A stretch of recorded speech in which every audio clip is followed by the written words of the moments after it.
MakerPlot is able to display messages at least 3 ways, and in this video we'll show you how it's done. It will also show you some important MakerPlot commands to use to do it, so let's get started. As you can see, I've selected the digital interface and we're plotting 10 channels of analog sine wave data and 8 channels of digital data. This will help in showing you how to generate messages using the plotted data. However, first let's start by typing in the familiar hello world into the immediate line of the log debug window. So let's bring it up and we will type in hello world.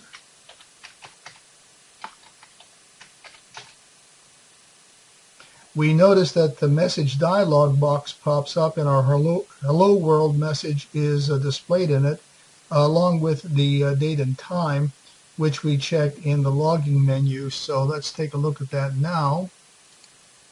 Alright, our logging menu shows the time stamp data and messages checked, meaning that anytime we get a message in our message dialog box, it will have the date and time appended to it so that we know when the message actually happened. Alright, let's bring up our log debug immediate window again. Now let's type in a MakerPlot command to put the hello world message in the user status box. And that's the one just above our log debug immediate window. Now that MakerPlot command is !STAT. Let's type in !STAT hello world and see what happens.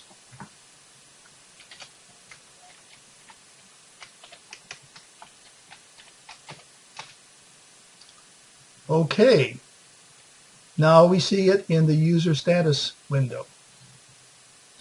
Now for a third way to display a message, we're going to use another MakerPlot command called !debug.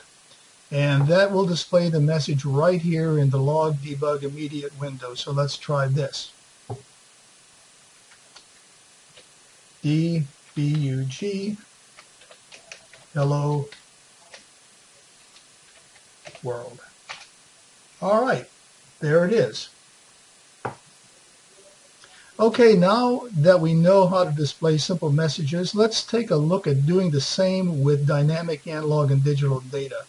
Now, even though there are only 10 analog and 8 digital data being plotted, you can access in your messages up to 100 analog channels and 32 bits of digital data, going from bit 0 to bit 31.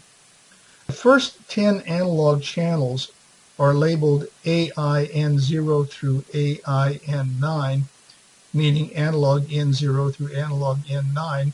And we can display any of their real-time values in the 3 areas of the interface, and they all start here with the log debug immediate window. So let's type in debug. This is AIN0.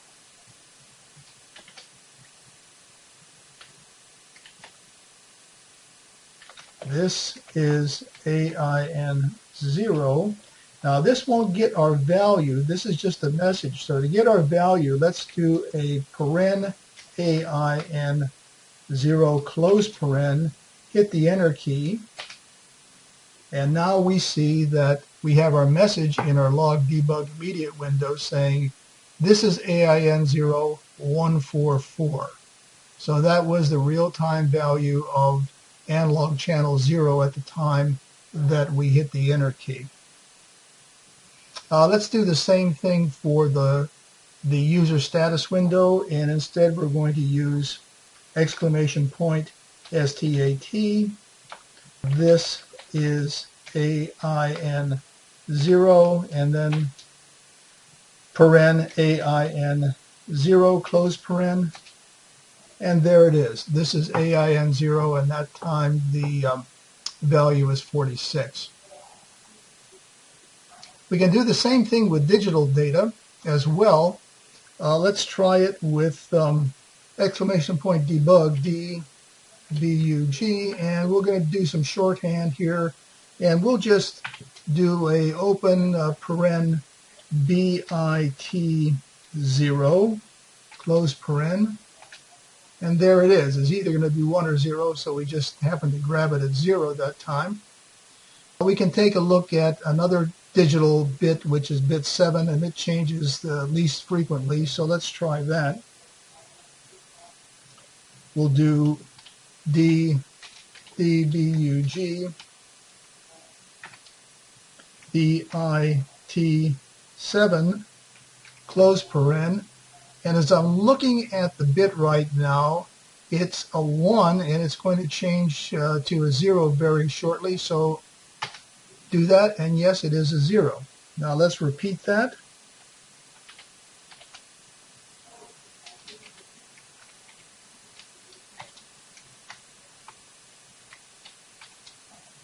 Okay, it's a 1.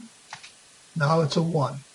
All right, so that's really how we can do analog and digital data very effectively. And of course, you can do a exclamation point STAT and have it displayed in the user status window.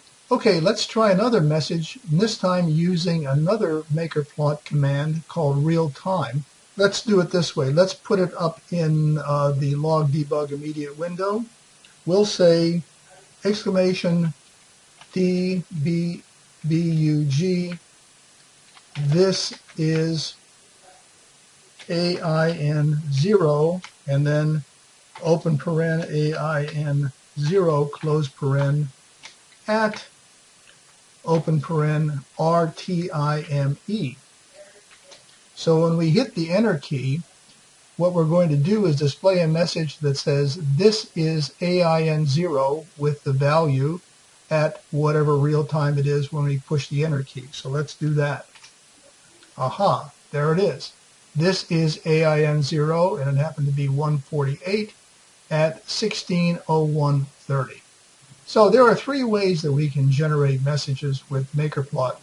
As you've seen here, using the log debug immediate window, the user status window, and also the message window.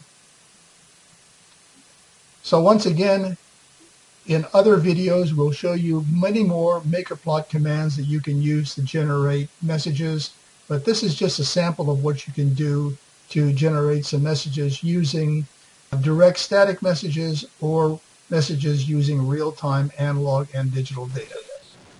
The other thing you can do is send the same messages using your micro. You can send the exclamation point STAT or the exclamation point DBUG commands, or just a straight message, and the message dialog box will pop up. So that's another application that you can consider when you want to display messages on MakerPlot.